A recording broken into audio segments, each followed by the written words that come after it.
Many thanks for inviting me to come here to join everybody else to celebrate Sam's 80th birthday. What I would like to talk about today is about a conjecture made by Sergei Yuzvinsky around the year of 1981, 35 years from now. It's about certain combinatorics problem that has its origin from geometry and topology. The statement of the problem can be reduced to purely combinatoric terms, but according to my work so far, it seems that one needs to borrow ideas from both geometry and topology to tackle the complicated combinatorial nature of this problem.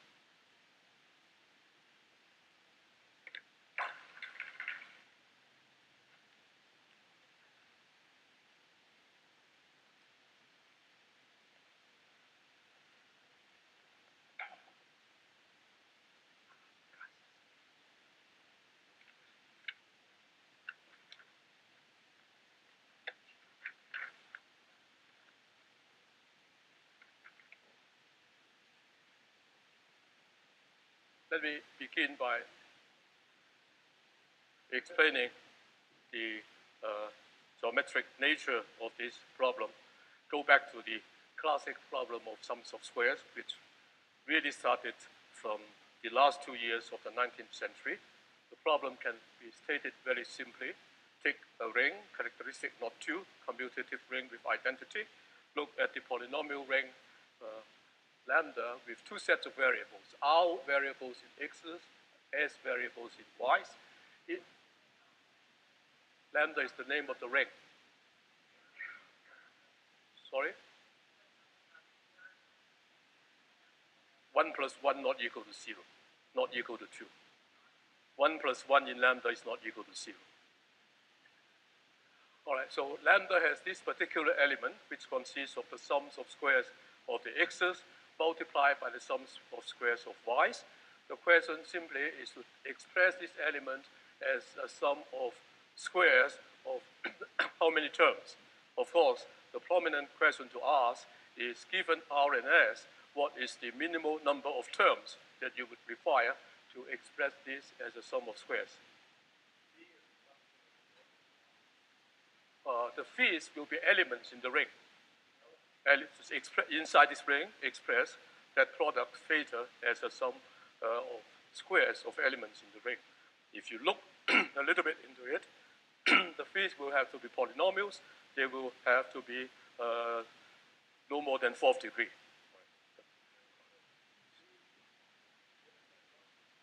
Right, phi would be, in fact, you have to be bilinear functions of x and y because they are elements in the ring, bilinear functions. Not rational. I'm totally inside this polynomial ring, inside this ring. This is a polynomial ring. All right. Every question being asked is a question asked within the ring. And you have a minimal number n to decide, but the question can be put more generally. If I have an identity like this inside the ring, it's the polynomial on the left equal to the polynomial on the right, then I call this identity of type R as n over the ring lambda. All right. The question is to determine all possible types. And this question up to today is unsolved for various rings. Sorry? The type is these 3 numbers. Its identity with R x variables, S y variables, and n terms on the right-hand side. So the 3 parameters would be the type of this identity over the ring which is indicated here. Now, depending on what the ring is, so far the approach seems to be drastically different. When the ring is the integers, looks like combinatorics would be the prominent methodology to tackle the problem. If the ring is real numbers or complex numbers, this is the case that concerns topologies the most, and that is done by algebraic topology. The attack is by algebraic topology. However, if lambda is a field of finite characteristic not equal to 2, then there are some recent results addressing the same problem, but there the methodology is by algebraic geometry. So that is the nature of the problem so far. Perhaps somebody can eventually suggest a unified approach, and that is part of the reason to give a talk, to hope that maybe some very insightful people can eventually come up with a unified approach to these three cases. But at the moment, as far as I know, these seem to be the three different avenues going into the same problem. Let me give an example. In this example, I'm looking at the ring of integers. Sorry, the printing is a little bit too small. In this example, I have an identity of type 447 over the integers, 4x variables, 4y variables, and that theta element is expressible in the ring with 7 squares added together. And these are the 7 squares. I deliberately choose an example that is different from the example that most of us know, 2-square identity, 4-square identity, the 8-square identity involving KD numbers. I stay away from those examples because those are already very well known. So here's a type 447, perhaps not always encountered in our daily dealing with algebra. The 7 squares are, the first one is here, I plotted the first term, second term, 3, 4, 5, 6, 7. And you can, no, this is based on a different principle. This one with these 4 terms and these other terms is based on the concept of second exterior power. Second exterior power of vector spaces. Okay, anyway, if we check the expansion on the right-hand side and cancel the terms that are redundant, then we see that the remaining uncancelled terms in fact factorize as the product of those two factors spotted.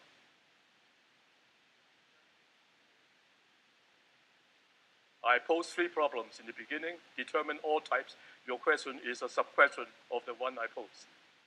Is 447, in other words, is there possible to have type 446? Well, we shall discuss these things as we go on, okay?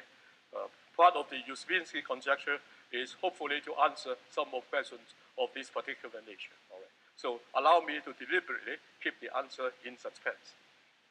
All right, now, okay, now, how do we analyze a formula like this? It's basic elementary algebra. That's something that we encounter in grade 8 or grade 9. So just equality of polynomials on both sides. The way to analyze such a formula is immediately, I say, you can do it by combinatorics. Given this formula, I'm going to prepare myself a table, 4x4 table, corresponding to the x and y variables, and I'm going to enter some entries into these blanks of these 4x4 matrices. So this is a special type of matrices in the title. This time is 4x4 in this example. And here is the way I make entries into the table. Let me try to enter an entry into this table, 7 integers, 1 to 7, to enter into the table, and I'm going to sign those integers as well. So let me indicate this example. This example is x1, y2. x1, y2, I look at my identity, I see x1, y2 appearing there and there only. And that is in my first term. So that is in term number 1. So I enter a 1 here.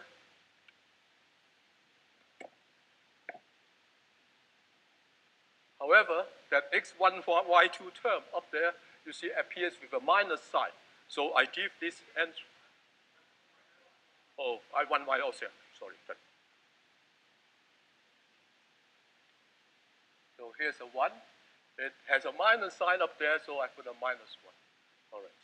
Now, let me just do one more, just to make sure that things go right. Perhaps I'll do this entry, this lower corner entry. That corresponds to x4, y4. I go to look at my identity. I see the x4, y4 right there, and nowhere else. So this x4, y4 appears in the second term, in the second square. So I enter a 2 in here, and the x4, y4 appears there with a plus sign, so I just put plus 2, not minus 2. In this way, I can fill up all the table, and there are no duplications. Yes? What? x4, y4, right? Oh, did I see this? Oh, I read it wrong. So X4Y4 is here.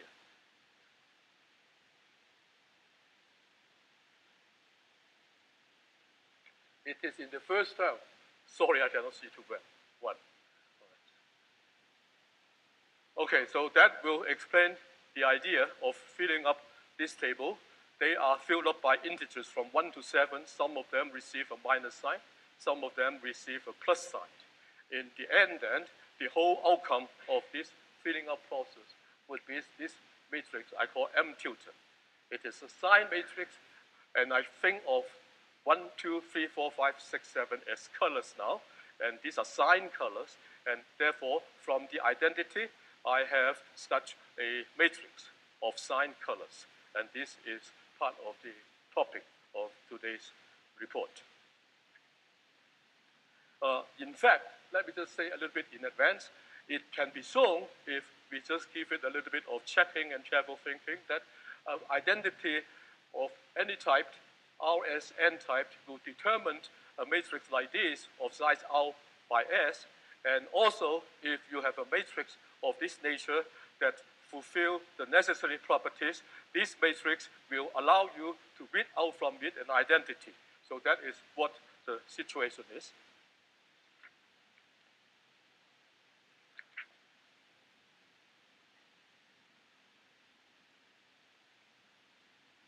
Oh.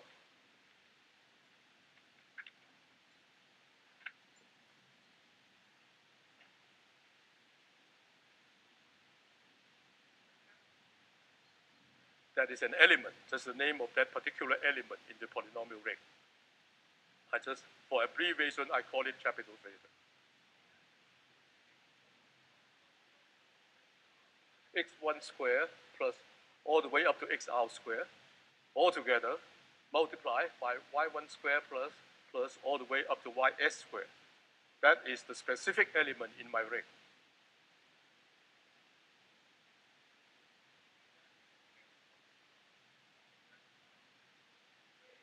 X1 squared plus X2 squared plus X3 squared, all the way up to XR squared. Like the norm square of a vector, like the square of the norm of a vector.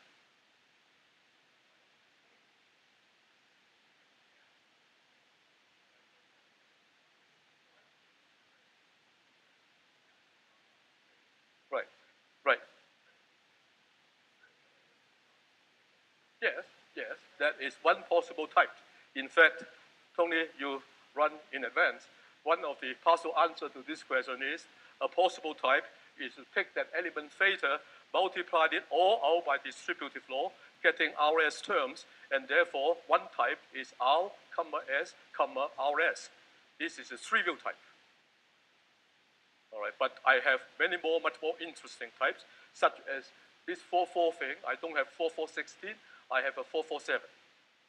So 4-4-7 is a type, better in many sense than 4-4-16. 4-4-16 requires no work. Okay, so that is the problem.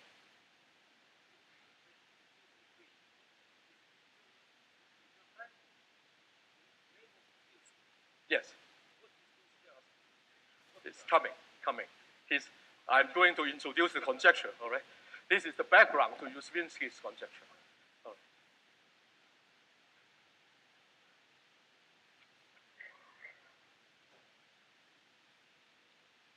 All right, the kind of matrix we got in this way is, sorry, 1981, when around the time he came from Russia to the United States. Perhaps earlier, we thought about the whole problem much earlier, but the combinatorial aspect of this problem was first explicitly named and pointed out and suspected by Yuzvinsky. All right, now so let's put this definition. I would call the matrix that I just showed you a signed intercalate matrix. It's a matrix that captures the characteristic of those matrices that come out from the identity. In that example, it will have this several properties.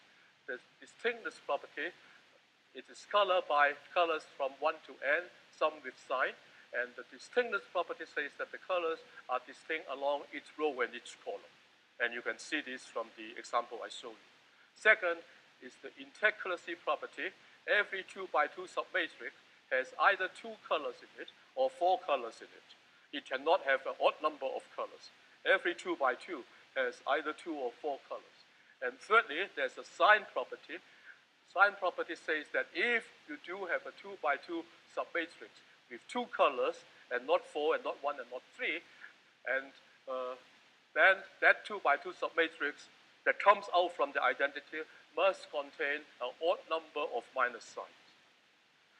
In other words, it would be 2 colors A and B, and one of these possibilities. 1 minus sign here and 3 minus sign there, and these are the only possible 2 by 2 submatrices with 2 colors. The odd number of minus signs, formally speaking, is to allow the inner product between the 2 rows to be 0. The inner product of the 2 rows to be 0. Why is this property there, and why is it necessary? Because in a general sums of squares formula, I have the element theta on the left-hand side. I have many squares added up on the right-hand side. Each term on the right-hand side is the square of a bilinear form. The bilinear form may have some plus and some minus entries. When I take all these bilinear forms, square them up, I have the pure square terms, and they should correspond to the terms on the left-hand side, but the mixed terms like x1, x2, y1, y2, they should cancel out so as to get an identity. In order for the canceling out to occur, I need properties like this. So this inner product cancel with that inner product. So this is a capturing of the nature of the identity in matrix language. All right. And one can now show that in case I go the other way around, I have a R by S matrix, color by n colors with sign, and if that matrix fulfills these 3 properties, then I can read my chart backwards. Looking at the matrix, I can reproduce for you that identity. That sums of squares formula can be reproducible by looking at the matrix itself. All right. For example, I know that I would need one term, color 1, or parenthesis number 1, in which one term would be x1, y2 with a minus sign. And when I just shuffle everything backwards, I would have the identity. Therefore, that sums of squares problem over the integers is actually a problem of combinatorics, or trying to discuss the structure of matrices of this kind and try to produce as many as possible. There are various restrictions, and that becomes then a coloring problem of R by S matrix. All right, this is then the combinatorial aspect, and that is special to the case when our ring is the ring of integers.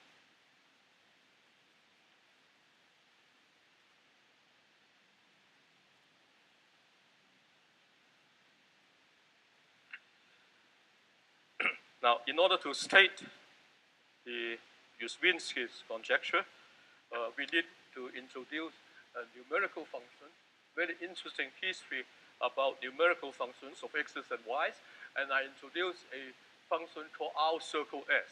This is going to be integer value function. Let me first go over its definition. Take the field of 2 elements, and then you look at the polynomial ring F with polynomial unknowns u and v, divide out by the ideal generated by u to the r and v to the s. Form this quotient ring. Inside the quotient ring, you still have this element u plus v, or u bar plus v bar if you like. But now think of u plus v as an element in this quotient ring. Any element in this ring would have a height. In other words, it would have to be raised to some minimal power before it becomes the 0 element of this quotient ring. That minimal power is the height. Sometimes we sometimes call it the nilpotency of that element, u plus v. And this height is precisely what I call R circle S. So R circle S denotes the minimal power that this element should be raised inside this quotient ring in order to reach 0. You can experiment with various R and S and find out how much is R circle S, even by try and error, by calculation. When u plus v is put in a parenthesis and expressed to some power, of course, you expand it by binomial coefficients.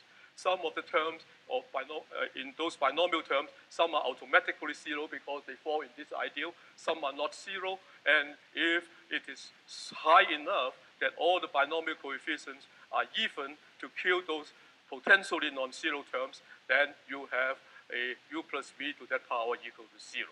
And the minimal power is denoted by R circle S. So here is a little arithmetic function to worry about. Two integer variables, R and S, the circle function R circle S. And I list some very obvious properties here. First of all, it is commutative because U and V are symmetrical. R circle S is the same as S circle R. One is the identity. One circle S is S, and the other way around. And if R and S are caught between two successive powers of 2, if they are both inside this interval from 2 to the lambda plus 1 to 2 to the power lambda plus 1, then it can easily be verified from definition that the minimal height R circle S is just this higher of the two powers. R circle S then is 2 to the lambda plus 1. All these require a little bit of trivial verification. However, if R and S are separated by a power of 2, there is a 2 to the lambda between R and S, then you cannot so quickly say what is the value of R circle S, but you have a reduction formula. And this is the reduction formula. Then R circle S is equal to that power of 2 here plus R circle lower value S minus 2 lambda. And therefore, you work on this one and inductively keep on using these properties, you get to the value. I give one example here, 15 circle 42. They have a power between them. 32 is the power between them. So that is equal to 32 plus the 15 circle 10. 10 being the difference of 42 and 32. 15 circle 10 has no power between them. 15 and 10 is not separated by any power of 2. And the next power of 2 higher than both of them is 16. So 15 circle 10 is 16. So altogether, this value is 48. I have a 3 circle 5. It's very easier to see. The power 4 separates them. So that is equal to 4 plus 3 circle 1. 3 circle 1, 1 is the identity. So it's 3 plus 3, that's 7. And it's easy to check that 2 to the k, circle 2 to the k is 2 to the k. So this is an elementary numerical two-variable integer value function whose properties allow me to calculate its value without much difficulty. All right, and finally, this R circle S is non-decreasing function in each variable. If one variable is kept fixed, then the other variable, this function is non-decreasing in the other variable. So these are the properties that are not difficult at all.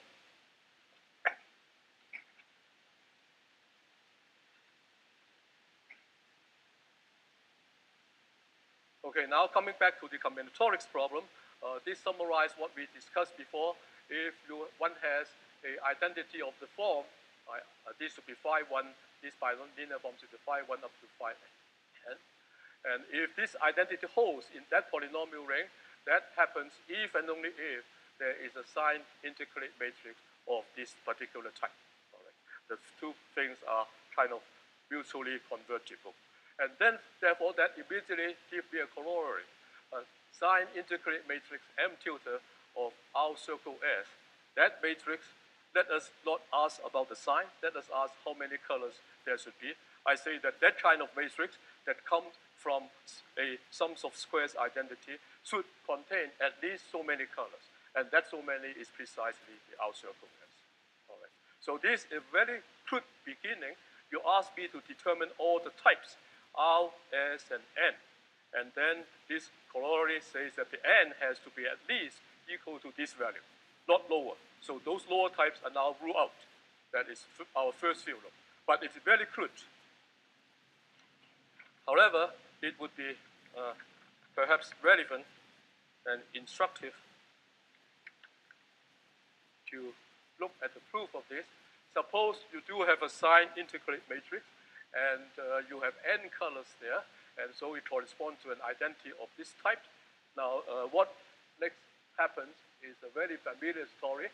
I've defined so-called a vector product, otherwise known as a bilinear map, from Euclidean space of R dimensions, S dimensions, pair them into Euclidean space of N dimensions. Take the vector with X components out of them and the vector of S components, Y, and then use the terms on the right-hand side of my identity. They are bilinear forms, and form this vector X cross Y, or the vector product of X and Y, consisting of N components. So that would be an identity like this, and the sums of squares identity translates into this norm property. The norm of the X vector times the norm of the Y vector, that's the left-hand side of my identity, equal to the norm of the product, that is the right-hand side of the identity. All right, so then one has something like this that is very familiar. Most topologists would have seen this as an exercise from this map, which has no zero divisors because of this norm property. One goes into real projective spaces, Rp, R minus 1, for Rp, S minus 1, going into Rp, N minus 1. The one-dimensional non-trivial cohomology class mod 2 comes back precisely to this sum of the two one-dimensional classes U plus V. And that's why the definitions.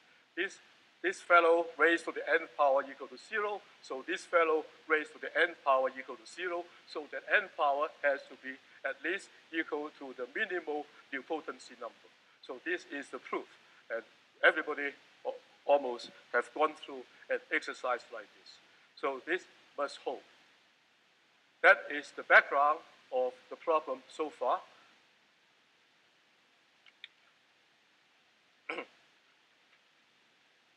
And here comes the conjecture.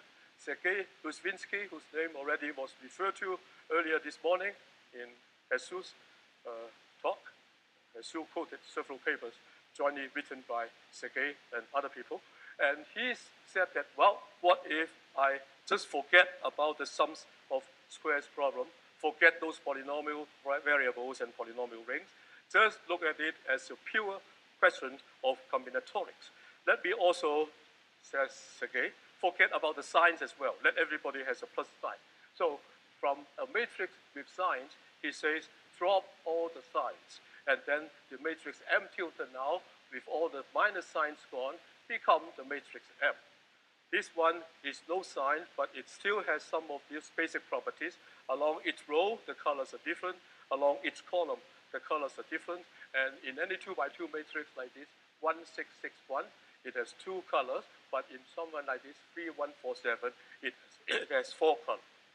So those properties, 1 and 2, the distinctness property and the intercalacy property still hold. Let us call a matrix like this a sign intercalate matrix, and a matrix like this, obeying one less condition, just call that the intercalate matrix. All right. Now, change the question entirely into combinatorics.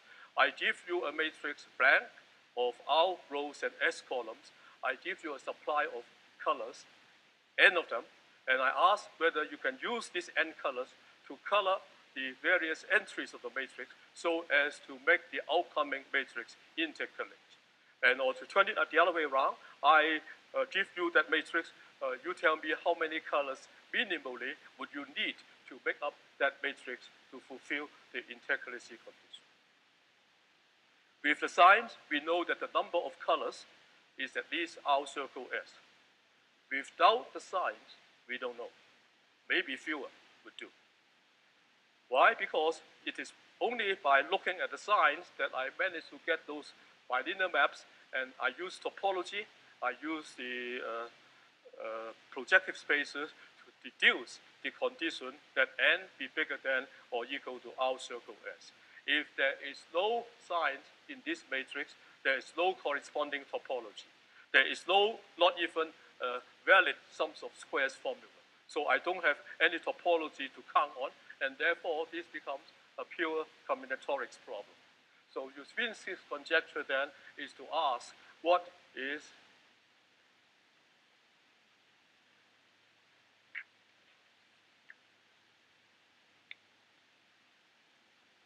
here's kind of stating it up again that these are the conditions.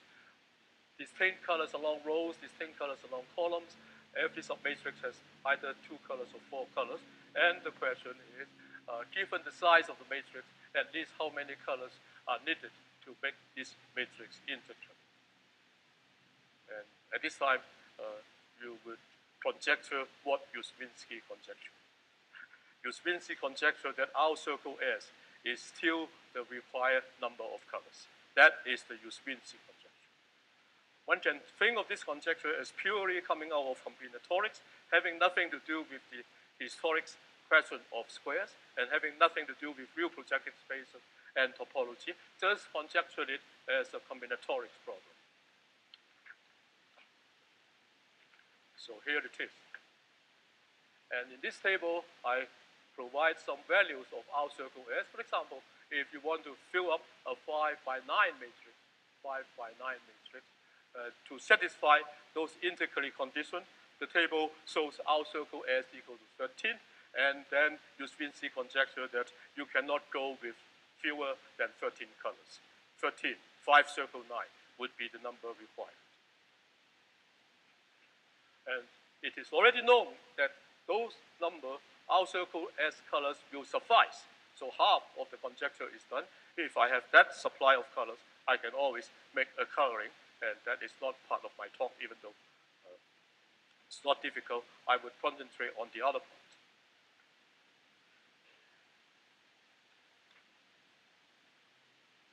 And this then is the problem again, stated in the unsigned version. Find all those possible matrices with the integrality property, and then find the ones with sign.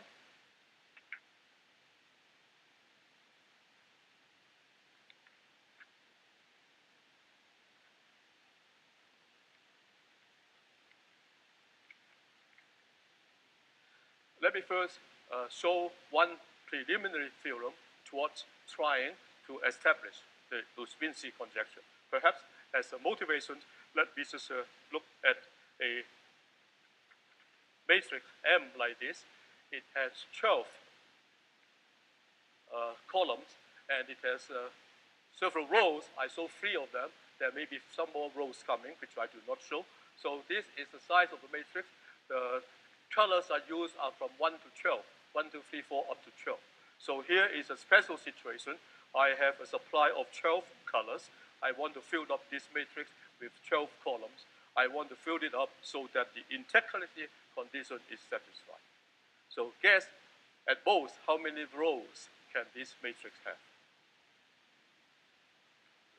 So this matrix would have the number of rows, it's continuing this way. 12 colors along the 12 spots of each row. There are 12 columns.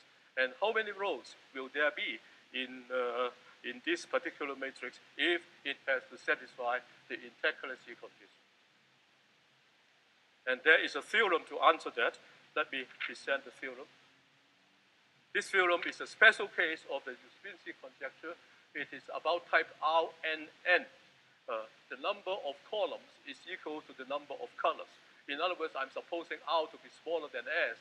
S is equal to N, and N is equal to the value of, or equal to the number of columns. In other words, N columns, N colors, and along each row, I take those N colors and permute them around, and I permute them to create row after row in such a way that I get an intercalate matrix. At most, how many rows can I go on in order to get such a matrix, satisfying the required conditions? All right, so this theorem says that if M is such an intercalate matrix of this type, now take the N, write it, factor it out as a power of 2 multiplied by an odd number 2L plus 1. Then this theorem says that the number of rows that you can continue with this matrix is at most less than or equal to 2 to the k, equal to this 2 factor. All right, so that is what the theorem says. In this special case, then, the matrix is size R plus S times S, with S equal to N. N is also the number of colors, so really a special case. And then I would conclude from this theorem 1 that the R number has to be less than or equal to 2 to the k. If the R number is concluded to be less than or equal to 2 to the k, then our circle S is less than or equal to 2 to the k circle S, because this function is non-decreasing. And so 2 to the k circle S is the same as 2 to the k circle n. N is this type. 2 to the k circle n can be calculated inductively, ends up to be n. So I do prove Yuzvinsky's conjecture in this case. If a matrix has this special type, then the number of colors required is indeed bigger than or equal to this numerical function R circle S. So Yuzvinsky is right, but only for matrices which is oblong, longer, and not this vertical way, and where the number of colors equal the number of columns is indeed a very special case. Perhaps I would very briefly say an amusing remark.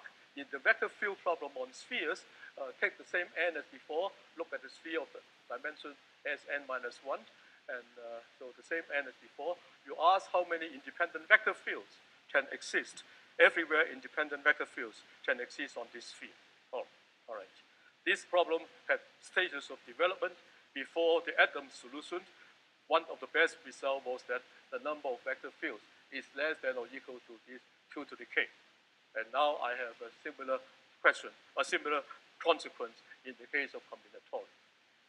This particular theorem 1 was in fact first proved by Kee Yuen. Quite early, he used the method of case-by-case study, roll up sleeve and work until the conclusion comes out. But let me try to offer a proof in this way so as to indicate the general nature of this problem. I think that that problem, that theorem can be proved by orbit decomposition. So it's doing something similar to what Professor Browder was doing yesterday, but in a much more babyish level, letting the group operate, letting groups operate on the number of colors. Okay, so here is the matrix I showed you before. And how do I analyze a matrix like that? I suppose I have a matrix like this.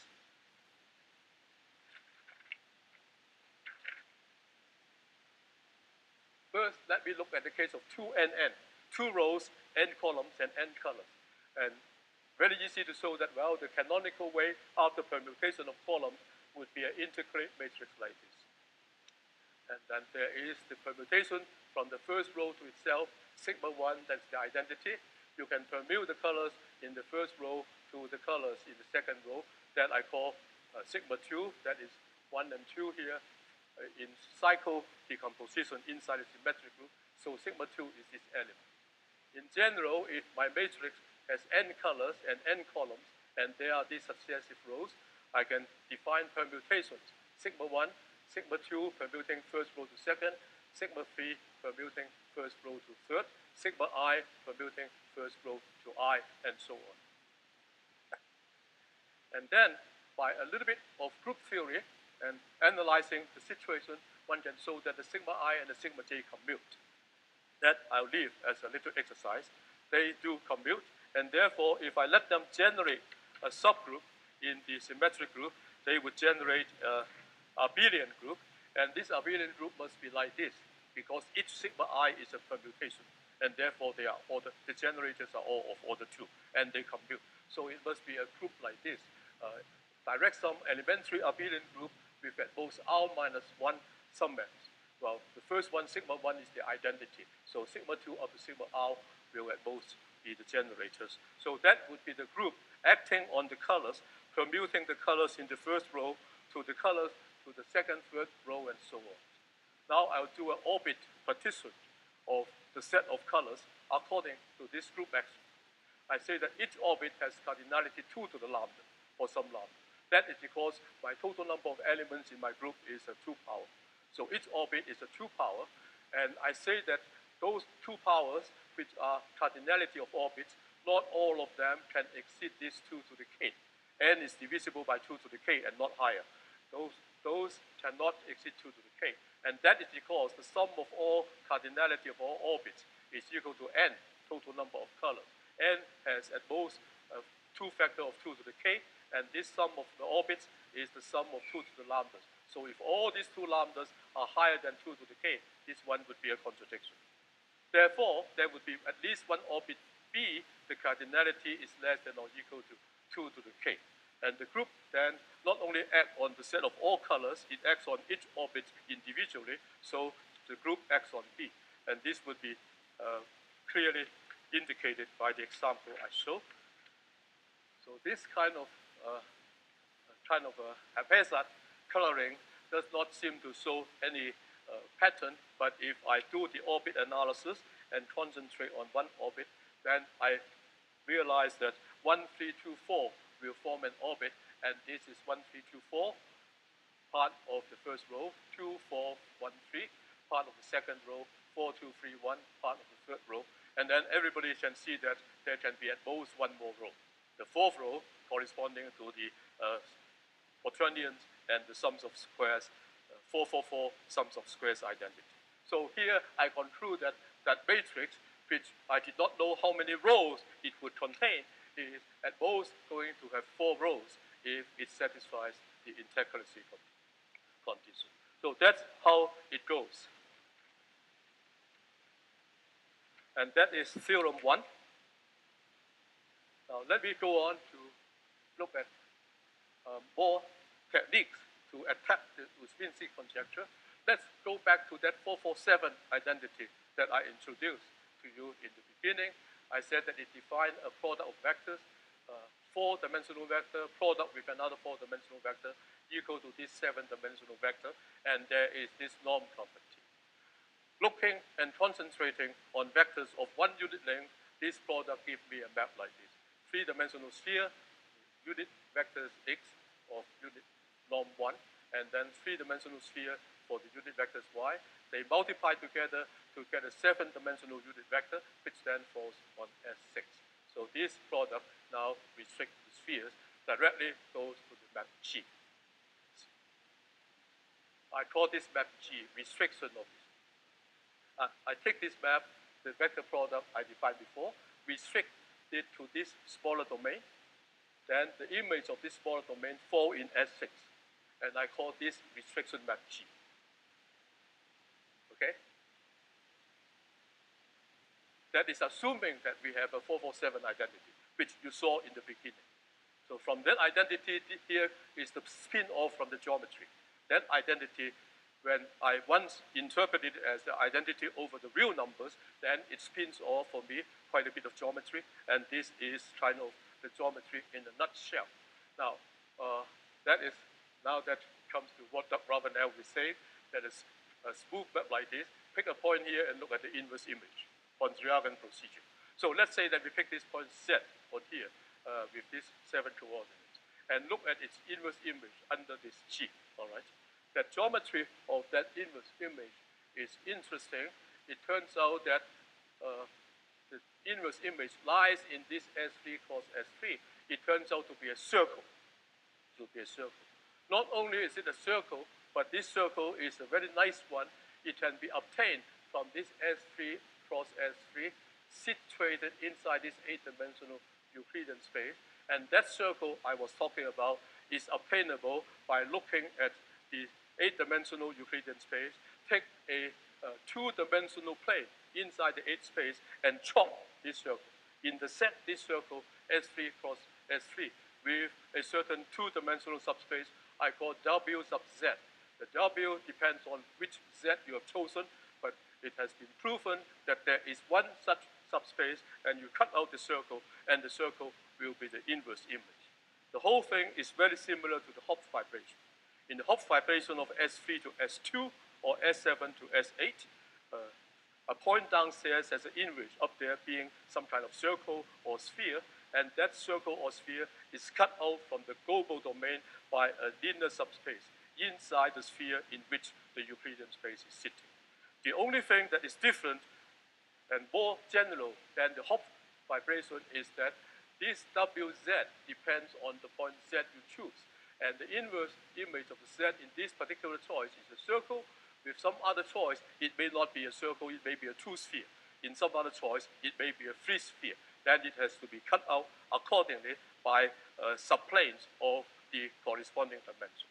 All these are part of the geometry of the analysis of sums of squares formulas, which are already well documented in some early papers. All right. Now, this then is only an example. It is a story here which holds in general. The nice thing is that once I pick a point here, I have an inner subspace inside the domain here to cut out the inverse image.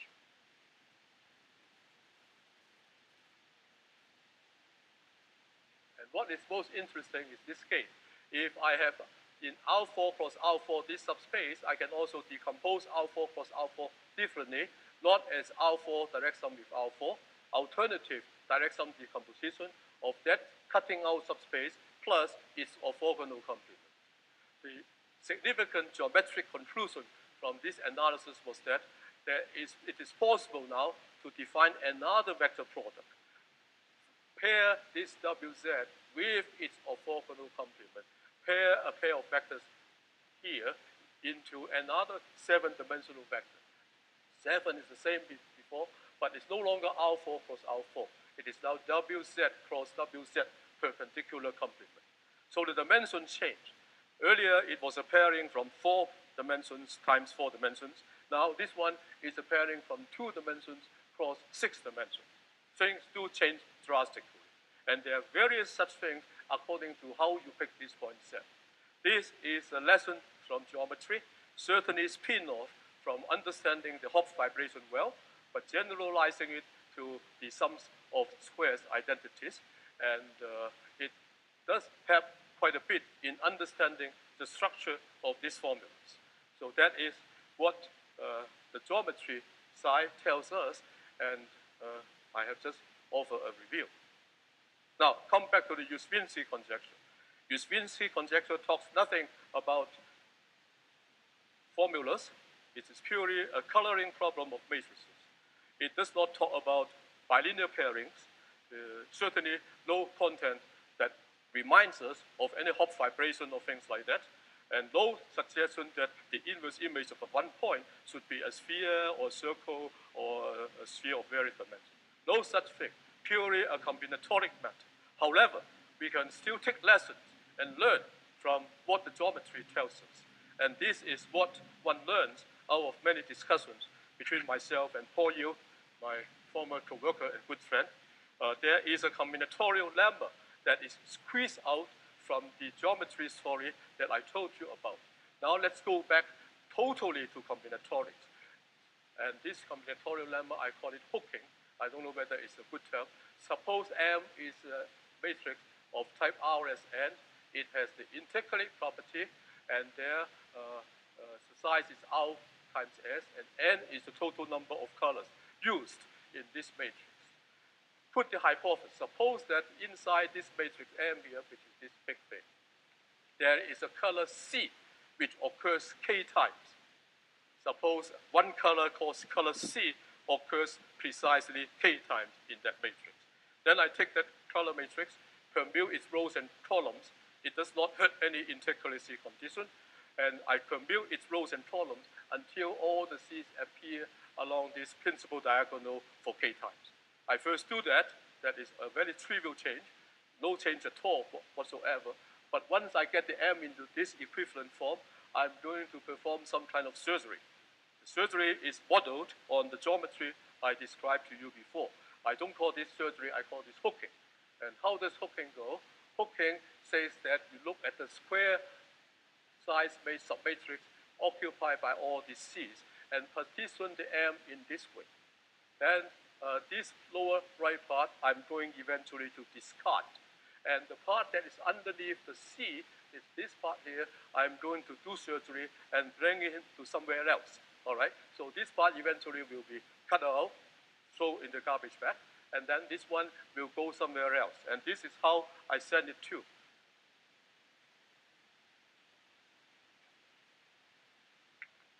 I send this part, flip it over, and bring it into there. So now it becomes something like this. The O1 is now, the O1 now is gone, and there's some addition to the original M with this added thing, and this is called a hook, corresponding to what I had. This is called a hook. The lemma says that if I start with an M that is intercalate, then this hook is also an intercalate matrix. It is very different. The size has changed. Whereas before, it's R by S. Now it is only k rows here, but the number of columns has increased by r minus k. All right, so it is a matrix of different size. This is exactly the combinatorics analog of the geometry that I described for you before. There was a bilinear pairing from 4 dimensions and 4 dimensions into 7 dimensions.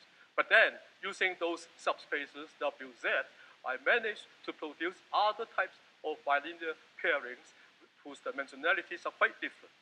Same story here. If I start with an intercalate matrix, if I do my surgery correctly, then I manage to produce other intercalate matrices whose size are different from the previous ones.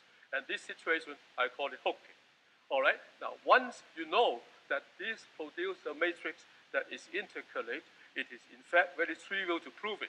You just check all the conditions. You just check all the conditions and verify that this one is called M sub C now. M was the original one. When I doctor it using the color C, the outcome is called M sub C.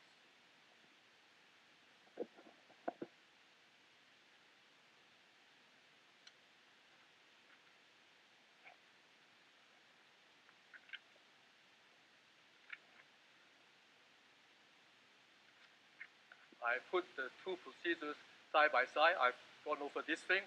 On the left-hand side is the geometry. From old ones, I get new ones. From old pairings, I get new pairings. The right side is purely combinatorics. From old matrices, I get new matrices like this. All right. So that is the kind of thing we can play with. In the case of geometry, we learn that if we talk about sums of squares formulas, with that norm condition, we learn that from behind a single pairing, there are numerous other pairings that are 0 divisor 3, and those are hidden information inside the original pairing, and they should be brought out into the open and studied very carefully. Now, we learned this lesson in combinatorics, and then established it purely as a combinatorics thing. It's hidden behind a single intercalate matrices, hiding quite well. And then you have to, how many minutes do I have? You have others to do.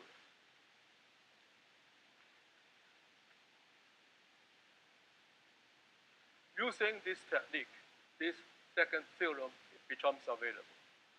If you have a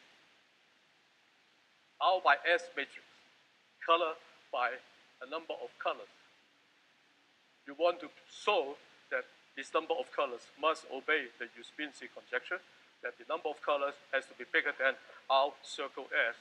What you want to do is to show that if you have fewer than those announced colors, you are going to run into a contradiction. I cannot prove this in full generality, but I managed to get this theorem out, and that theorem says that if the matrix is of special type, then Yuzvinsky conjecture is true. What special type? This is the condition to call the size of R by S matrix favorable or special. If R is less than or equal to S, that's no condition at all. But the row number plus the column number has to be a power of 2 plus 1. If this condition is satisfied, then I say that my matrix has special type. And the theorem I managed to show is that if the matrix has special type, then that kind of matrix must obey the Yuzvinsky conjecture. All right. This is, since time is short, and it doesn't really require very deep mathematics, once you pinpoint that you ought to focus attention on this special type. This hypothesis is so well posed that it allows induction to go through. I'm able to prove this by induction on the number of rows.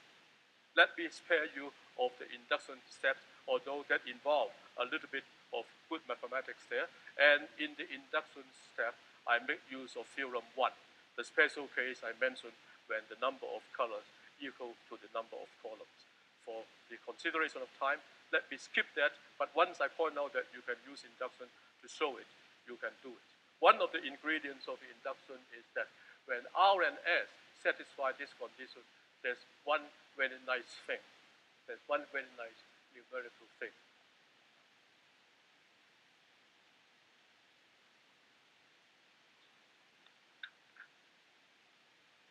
Right here. When R plus S is 1 more than the power of 2, you can use the properties to show that then R circle S will precisely be equal to 2 power. All these are verifiable by my previous listing of properties. Using this little number theoretic fact and conducting your induction with sufficient care, one is going to prove that this theorem is true. Let me give you a corollary and finish the talk with that. Skipping the proof steps.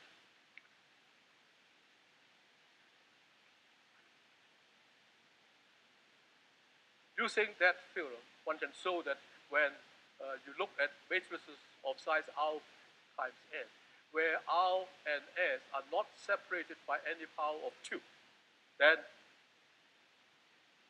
no power of 2 sit in between them. Then for that kind of size of matrices, much general than the previous theorem says, the Yuzvinsky conjecture is true.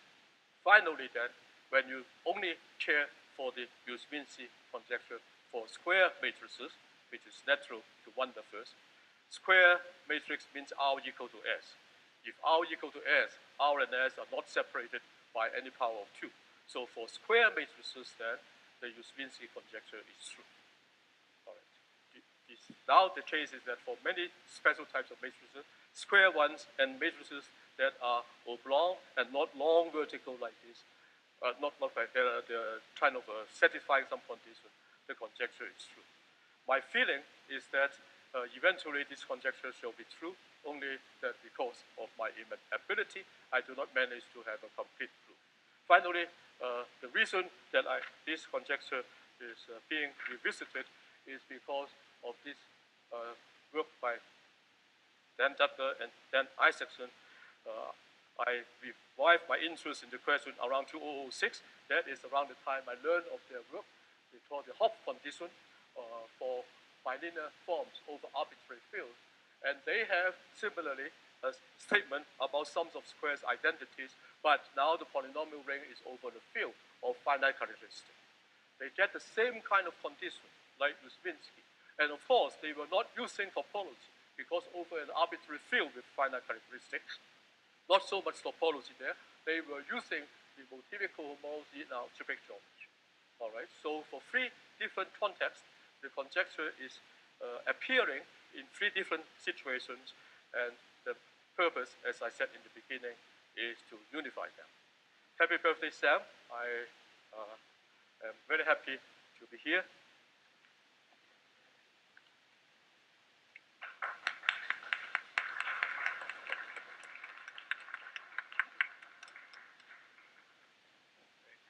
Feliz cumpleaños.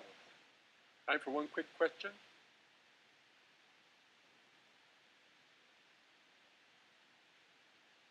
About a question, you mentioned Sudoku in one of the slides at the very end. What was that about? I mentioned, what did I mention? Sudoku. Sudoku. Sudoku. Oh. I was, okay, very good. Oh, interesting.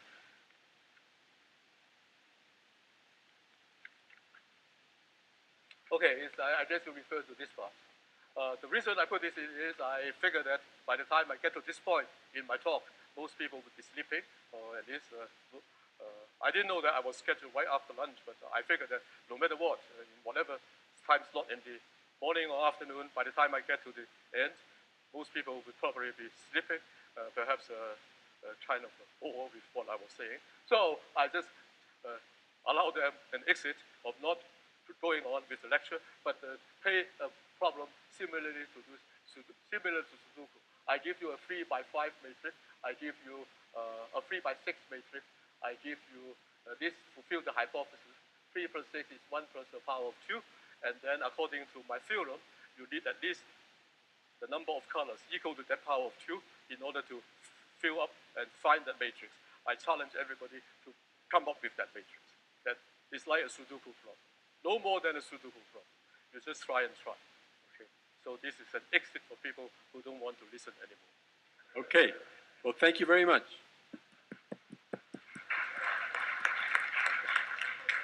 And we move on to the next lecture. No break. No break.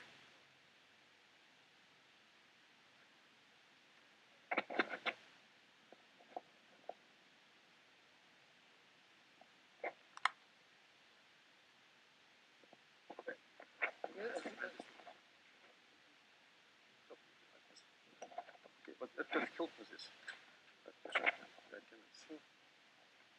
Yes, and then. So, but can read this. So it's okay. Okay. So can I out this remove? So okay. Tony. Okay, so we're about to start. We have Professor Victor Buxtaber talking about toric topology and Grassmannian.